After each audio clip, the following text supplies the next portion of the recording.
Një ditë para përballjes me ekipin e Zvicrës, trajneri i kombëtarës shqiptare Gianni De Biasi është shprehur optimist ndërsa thekson se nuk i trembet kundërshtarit.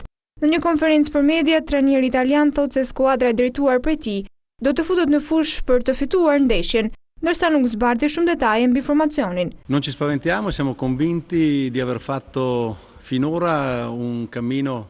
Zvicra është një ekip i fortë, një kundërshtar i frikshëm, por besoj se lojtarët kanë motivacionin e duhur për ta luajtur një ndeshje të tillë. Pavarësisht se kanë 9 lojtarë pra që luajnë Champions League, ne nuk e kemi frikë, do t'i respektojmë, por do të futemi pranë fushë për ta fituar këtë ndeshje. Besoj që ne do të mundohemi të bëjmë maksimumin, të marrim maksimumin nga këtë ndeshje, për të patur një mundësi pra minimale qoftë edhe për të arritur në vendin e dytë. Ne do të mundohemi të përmirësojmë këtë klasifikim që kemi dhe nëse do të arrijmë pastaj në play-off, nuk është fundi botës.